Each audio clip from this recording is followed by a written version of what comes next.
ફટાણા ગામના કુખ્યાત શખ્સે પોરબંદરમાં પણ ખાણીપીણીના ધંધાર્થી પાસે ખંડણી માંગી સ્કૂટરમાં તોડફોડ કરતા પોલીસ ફરિયાદ નોંધાઈ છે. પોલીસે મહેશની ધરપકડ કરી છે.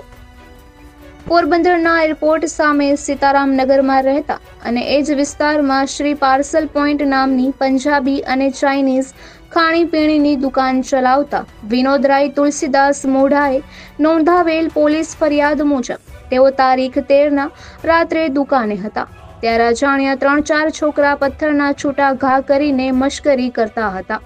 તેથી વિનોદરાયના પત્ની ભાવનાબેને પથ્થરના ઘા શા માટે કરો છો?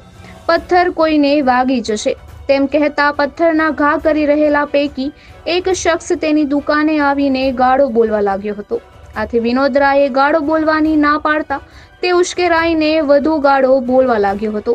આથી વિનોદરાય દુકાનનું શટર નીચે પાડવા જતા તે શખ્સે ત્યાં રહેલ વિનોદરાયના નાના ભાઈ અનિલના સ્કૂટર પર પથ્થરોના મોટા ઘા મારીને તોડફોડ કરવા લાગ્યો હતો.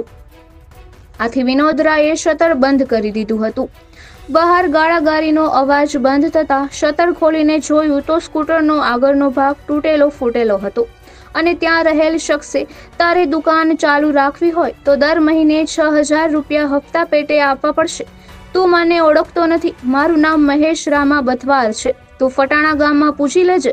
જો તું હપ્તો નહીં આપે તો દુકાન બંધ કરાવી દઈશ એવી ધમકી આપી હતી. આથી વિનોદરાયે પોલીસને જાણ કરતા પોલીસ આવી પહોંચી હતી ત્યારે તે શખ્સ નાસી ગયો હતો. આથી તેઓએ મહેશ અને તેની સામે ખંડણી સહિતની ફરિયાદ નોંધાવતા પોલીસે તે શખ્સને ઝડપી લીધો હતો. ઉલ્લેખનીય છે કે મહેશ અગાઉ પણ ફટાણા અને આસપાસના વિસ્તારમાં ધાક ધમકી અને ખંડણી અંગે ગુન્હા નોંધાયેલા છે. ઉપરાંત ગઈકાલે જ તેની સામે પોલીસ કંટ્રોલ રૂમમાં ફોન કરી ગાળો કાઢવા અને પોલીસની ફરજમાં રૂકાવટ કરવા અંગે પણ ગુન્હો નોંધાયો હતો. નિપુલ પોપટ, પોરબંદર ટાઈમ્સ.